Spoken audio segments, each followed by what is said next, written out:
शांति। आज सुनते हैं बाबा के मधुर महावाक्य 11 जुलाई 2020 के। मीठे बच्चे, सदा एक ही फिक्र में रहो कि हमें अच्छी रीति पढ़कर अपने को राज तिलक देना है। पढ़ाई से ही राजाई मिलती है। प्रश्न है, बच्चों को किस उल्लास में रहना है? दिल शिकस्त नहीं होना है, क्यों? उत्तर है, सदा यही उल्लास रहे कि हमें इन लक्ष्मी नारायण जैसा बनना है, इसका पुरुषार्थ करना है। दिल शिकस्त कभी नहीं होना है, क्योंकि यह पढ़ाई बहुत सहज है। घर में रहते भी पढ़ सकते हो, इसकी कोई फीस नहीं है, लेकिन हिम्मत जरूर चाहिए। आज की मुरली का गीत है, तुम ही हो माता पिता तुम ही हो। ओम शांति। बच्चों ने अपने बाप की महिमा सुनी। महिमा एक की ही है और कोई की महिमा गाई नहीं जा सकती। जबकि ब्रह्मा विष्णु शंकर की भी कोई महिमा नहीं है। ब्रह्मा द्वारा स्थापना कराते हैं, शंकर द्वारा विनाश कराते हैं, विष्णु द्वारा पालना कराते हैं। लक्ष्मी नारायण को ऐसा लायक भी शिव बाबा ही बनाते हैं। लक्ष्मी नारायण अपने आप से नहीं बने, शिव बाबा ने बनाया है। उनकी ही महिमा है। उनके सिवाय फिर किसकी महिमा गाई जाए? इनको ऐसा बनाने वाला टीचर न हो तो यह भी ऐसा न बने। फिर महिमा है सूर्यवंशी घराने की, जो राज्य करते हैं। बाप संगम पर न आए तो इन्हों को राजाए भी मिल न सके। और तो किसकी महिमा है नहीं। फॉरेनर्स आदि कोई की भी महिमा करने की दरकार नहीं। महिमा है ही सिर्फ एक की, दूसरा न कोई। ऊंच ते ऊंच शिव बाबा ही है, उनसे ही ऊंच पद मिलता है। तो उनको अच्छी तरह से याद करना चाहिए ना। अपने को राजा बनाने के लिए आप ही पढ़ना है। जैसे बैरिस्ट्री पढ़ते हैं तो अपने को पढ़ाई से बैरिस्टर बनाते हैं ना। तुम बच्चे जानते हो, शिव बाबा हमको पढ़ाते हैं। जो अच्छी रीति पढ़ेगा वही तो ऊंच पद पाएगा। इसीलिए आज बाबा पढ़ाई के ऊपर विशेष जोर दे रहे हैं। नहीं पढ़ने वाले पद भी पा न सके। पढ़ने लिए श्रीमत मिलती है। पढ़ाई के लिए ही बाबा की श्रीमत है। कौन सी श्रीमत है बाबा की इस पढ़ाई के लिए? मूल बात है पावन बनने की, जिसके लिए ये पढ़ाई है। तुम जानते हो, इस समय सब तमो प्रधान पतित है। अच्छे व बुरे मनुष्य तो होते ही है। पवित्र रहने वालों को अच्छा कहा जाता है। अच्छा पढ़कर बड़ा आदमी बनता है तो महिमा होती है, परंतु है तो सब पतित। पतित ही पतित की महिमा करते हैं। सतयुग में है पावन, वहां कोई किसकी महिमा नहीं करते।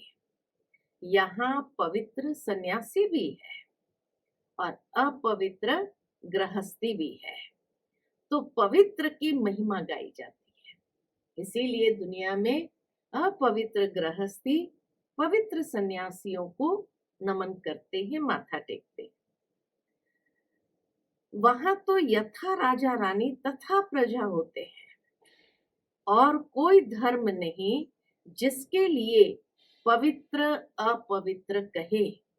यहाँ तो कोई गृहस्थियों की भी महिमा गाते रहते हैं। कोई ऐसे भी है, जैसे जैसे कलयुग बढ़ता जाता तो नेचुरल है कि जो अपवित्र गृहस्थी है उनकी भी महिमा गाते रहते हैं। उनके लिए जैसे वही खुदा अल्लाह है, परंतु अल्लाह को तो पतित पावन, लिबरेटर, गाइड कहा जाता है। वह फिर सब कैसे हो सकते हैं? दुनिया में कितना घोर अंधियारा है। अभी तुम बच्चे समझते हो, तो बच्चों को यह होना रहना चाहिए, हमको पढ़कर अपने को राजा बनाना है। जो अच्छी रीति पुरुषार्थ करेंगे वही राज तिलक पाएंगे। बच्चों को उल्लास में रहना चाहिए, हम भी लक्ष्मी नारायण जैसा बने। इसमें मूंझने की दरकार नहीं है। पुरुषार्थ करना चाहिए, दिल शिकस्त नहीं होना चाहिए। ये पढ़ाई ऐसी है, खटिया पर सोए हुए भी पढ़ सकते हैं, विलायत में रहते भी पढ़ सकते हैं। पढ़ाई कहीं भी रह करके पढ़ सकते हैं, घर में रहते भी पढ़ सकते हैं। इतनी सहज पढ़ाई है। मेहनत कर अपने को क्या करना है? पापों को मेहनत कर अपने पापों को काटना है और दूसरों को भी समझाना है। दूसरे धर्म वालों को भी तुम समझा सकते हो। कोई को भी यह बताना है, तुम आत्मा हो। आत्मा का स्वधर्म एक ही है, इनमें कोई फर्क नहीं पड़ सकता है। शरीर से ही अनेक धर्म होते हैं, आत्मा तो एक ही है। सब एक ही बाप के बच्चे हैं। आत्माओं को बाबा ने एडॉप्ट किया है, इसलिए ब्रह्मा मुख वंशावली गाए जाते हैं। कोई को भी समझा सकते हो आत्मा का बाप कौन है। फॉर्म भी जो तुम भराते हो उसमें बड़ा अर्थ है। शुरू शुरू में बाबा ने फॉर्म बनवाया था कि जो भी आए उसको भरवाए। कितने बाप है, अलौकिक बाप, पारलौकिक बाप को जानते हैं। इस तरह का बाबा ने फॉर्म बनवाया था। बाप तो जरूर है ना, जिसको याद भी करते हैं। आत्मा अपने बाप को याद करती है। आजकल तो भारत में कोई को भी फादर कह देते हैं, मेयर को भी फादर कहेंगे, परंतु आत्मा का बाप कौन है उसे जानते नहीं है। गाते भी है, तुम मात पिता हम बालक तेरे, परंतु वह कौन है, कैसे हैं, कुछ भी पता नहीं है। भारत में ही तो मात पिता कह बुलाते हैं, बाप ही यहाँ आकर मुख वंशावली रचते हैं। भारत को ही मदर कंट्री कहा जाता है, क्योंकि यहाँ ही शिव बाबा मात पिता के रूप में पार्ट बजाते हैं। यहाँ ही भगवान को मात पिता के रूप में याद करते हैं। विदेशों में सिर्फ गॉड फादर कह करके बुलाते हैं, है ना? गॉड मदर नहीं कहते, गॉड फादर कह करके बुलाते हैं। परंतु माता भी चाहिए ना, जिससे बच्चों को एडॉप्ट करे। पुरुष भी स्त्री को एडॉप्ट करते हैं, फिर उनसे बच्चे पैदा होते हैं, रचना रची जाती है। यहाँ भी इसमें परम पिता परमात्मा बाप प्रवेश कर एडॉप्ट करते हैं। बच्चे पैदा होते हैं, इसलिए इनको मात पिता कहा जाता है। वह है आत्माओं का बाप। फिर यहाँ आकर उत्पत्ति करते हैं। यहाँ तुम बच्चे बनते हो तो फादर और मदर कहा जाता है। वह तो है स्वीट होम, जहाँ सब आत्माएं रहती है। वहां भी बाप के बिगर कोई भी ले जा न सके। कोई भी मिले तो बोलो तुम स्वीट होम जाना चाहते हो, फिर पावन जरूर बनना पड़े। अभी तुम पतित हो, यह है ही आयरन एजेड तमो प्रधान दुनिया। अभी तुमको जाना है वापस घर। आयरन एजेड आत्माएं तो वापस घर जा न सके। आत्माएं स्वीट होम में पवित्र ही रहती है। तो अब बाप समझाते हैं, बाप की याद से ही विकर्म विनाश होंगे। कोई भी देहधारी को याद न करो। बाप को जितना याद करेंगे उतना पावन बनेंगे और फिर ऊंच पद पाएंगे नंबरवार। लक्ष्मी नारायण के चित्र पर कोई को भी समझाना सहज है। भारत में इनका राज्य था। यह जब राज्य करते थे तो विश्व में शांति थी। विश्व में शांति बाप ही आकर कर सकते हैं। विश्व में शांति बाप एक ही कर सकते हैं और कोई की ताकत नहीं है। अभी बाप हमको राजयोग सिखला रहे हैं। नई दुनिया के लिए राजाओं का राजा कैसे बन सकते हैं वह बतलाते हैं। बाप ही नॉलेजफुल है, परंतु उनमें कौन सी नॉलेज है यह कोई भी नहीं जानते।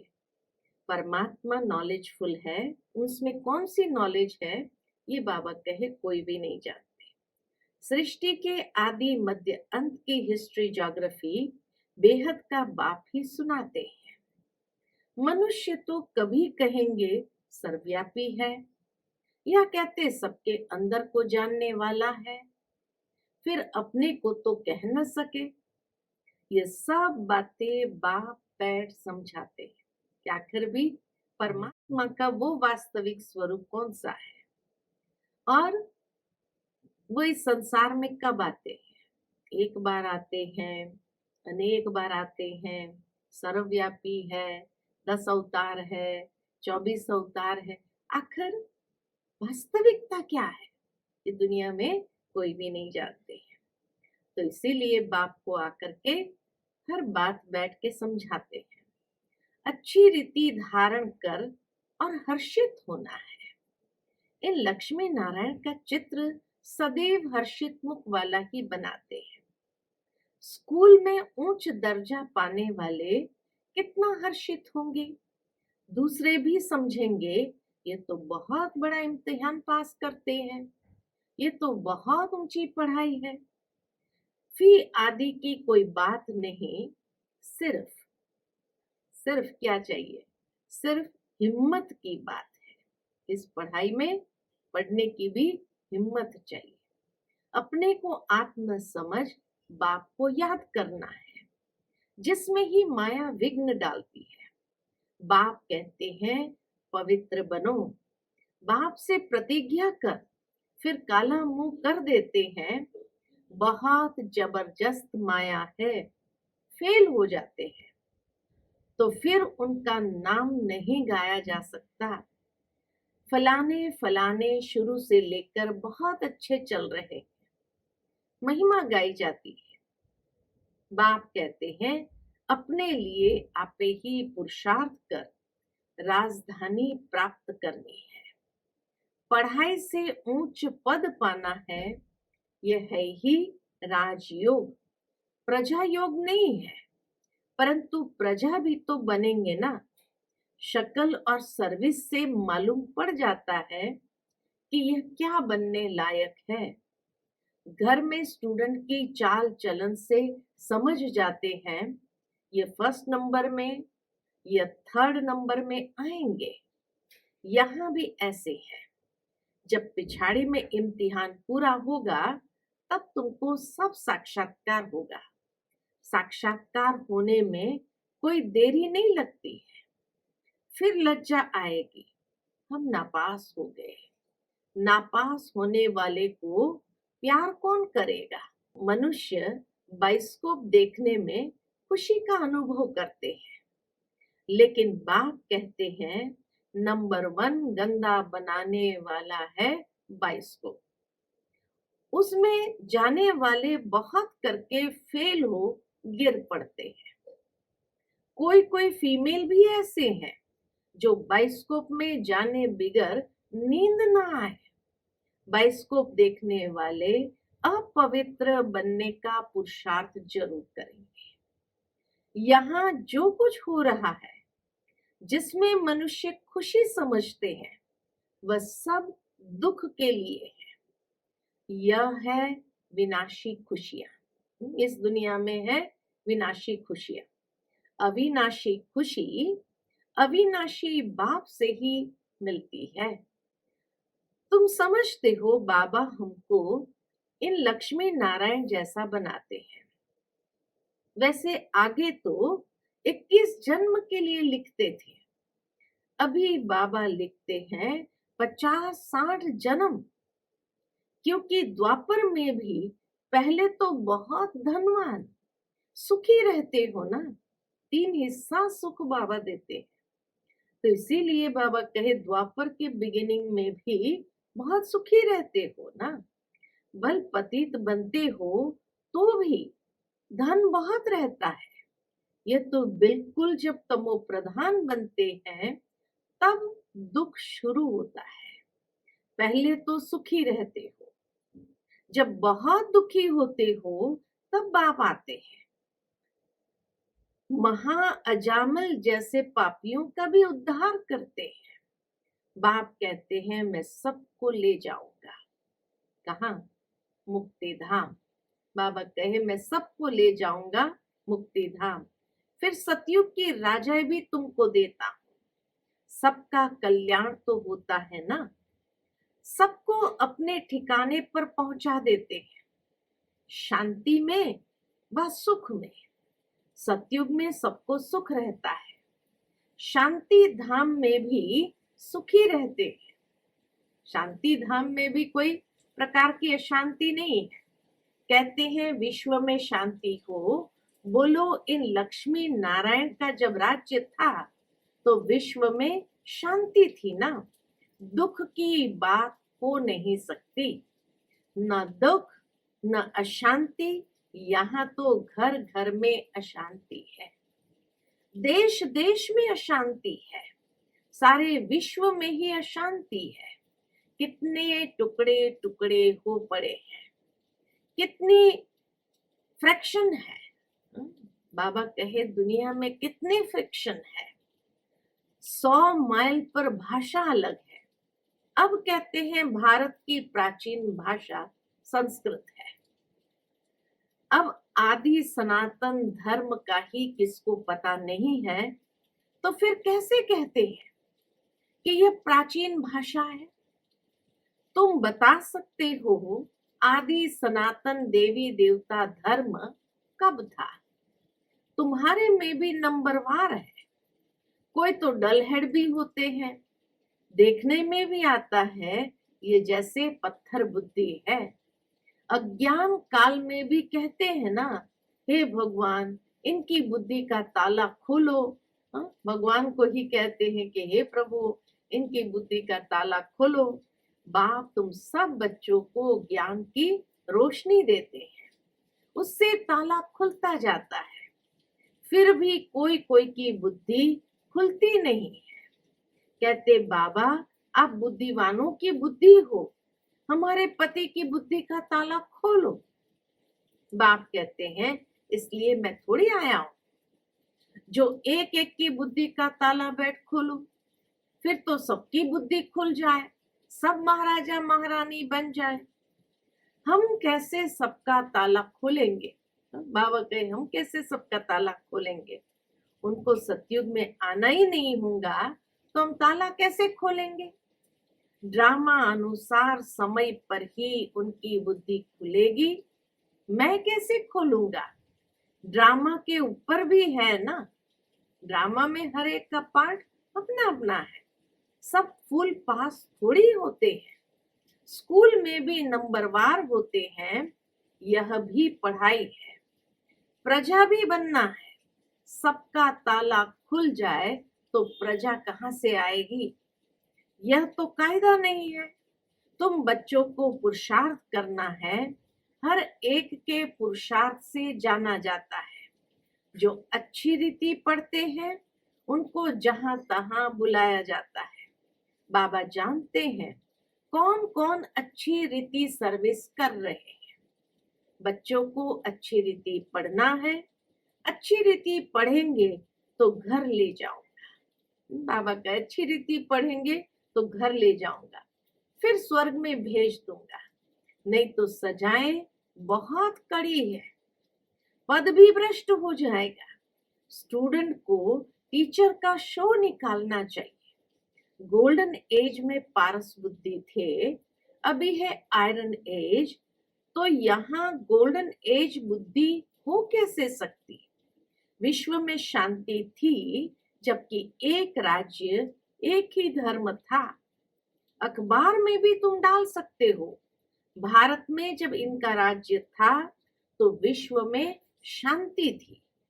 आखिर समझेंगे जरूर, अंत में हर कोई जरूर समझेंगे। तुम बच्चों का नाम बाला होना है। उस पढ़ाई में कितने किताब आदि पढ़ते हैं, यहाँ तो कुछ नहीं, पढ़ाई बिल्कुल सहज है। बाकी याद में अच्छे अच्छे महारथी भी फेल है। याद का जौहर नहीं होगा तो ज्ञान तलवार चलेगी नहीं। बहुत याद करे तब जौहर आए।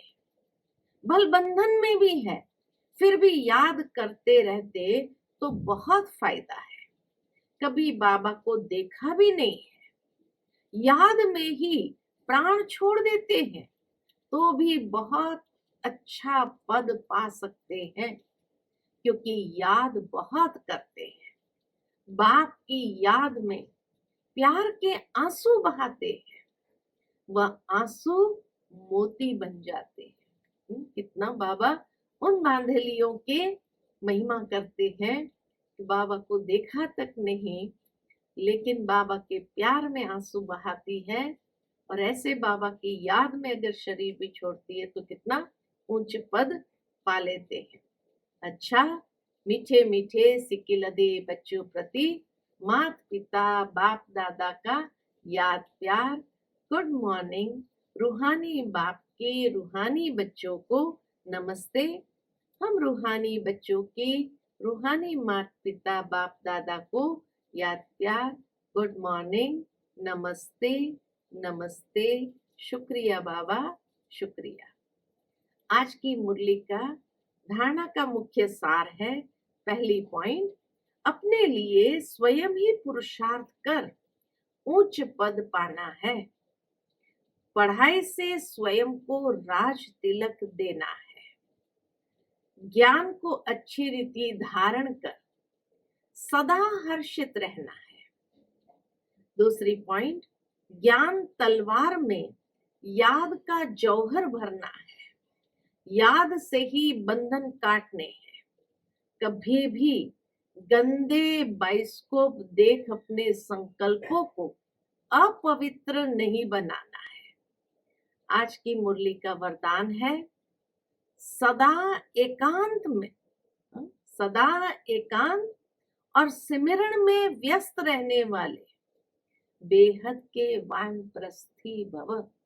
सदा एकांत और सिमरण में व्यस्त रहने वाले, बाबा की याद में जो व्यस्त रहता है वो बेहद के वानप्रस्थी भव। वर्तमान समय के प्रमाण आप सब वानप्रस्थ अवस्था के समीप हो। वानप्रस्थी कभी गुड़ियों का खेल नहीं करते हैं, वे सदा एकांत और सिमरण में रहते हैं। आप सब बेहद के वानप्रस्थी सदा एक के अंत में अर्थात निरंतर एकांत में रहो, साथ साथ एक का सिमरण करते हुए स्मृति स्वरूप बनो। सभी बच्चों प्रति बाप दादा की यही शुभ आश है कि अब बाप और बच्चे समान हो जाए। सदा याद में समाये रहो। समान बनना ही समाना है, यही वानप्रस्थ स्थिति की निशानी है। आज की मुरली का स्लोगन है, आप हिम्मत का एक कदम बढ़ाओ तो बाप मदद के 1000 कदम बढ़ाएंगे। आप हिम्मत का एक कदम बढ़ाओ तो बाप मदद के 1000 कदम बढ़ाएंगे। अच्छा, तो ये थे आज के मधुर महावाक्य। आज की मुरली से हम यही अपने अंदर दृढ़ संकल्प करेंगे कि आज की मुरली में जैसे बाबा ने कहा, पढ़ाई पर विशेष ध्यान देना है और ऐसा अपने को लायक बनाना है जो राज तिलक दे सके अपने को। दूसरा, बाबा कहे कभी भी बाबा को ये नहीं कहना है बाबा फलाने का बुद्धि का ताला खोलो, इसका बुद्धि का ताला खोलो। बाबा कहे मैं सबका बुद्धि का ताला खोलने के लिए थोड़ी आया हूँ, मैं तो पढ़ाई पढ़ाने आया हूँ और जिनका जैसा पाठ होगा वैसे वो पढ़ेंगे। तो इसीलिए आज अपनी पढ़ाई पर हमें विशेष ध्यान देना है, पुरुषार्थ पर विशेष ध्यान देना है। साथ ही साथ आज बाबा ने जो वरदान में कहा, एकांत में रह सिमरन करना है, इसी को ही वानप्रस्थ कहा जाता। हिम्मत का एक कदम उठाना है, 1000 गुना मदद बाबा की स्वतः मिल जाएगी। अच्छा, Om Shanti. To watch Peace of Mind channel videos on YouTube, subscribe us on youtube.com/tvpeaceofmind. Just a click for a peaceful life.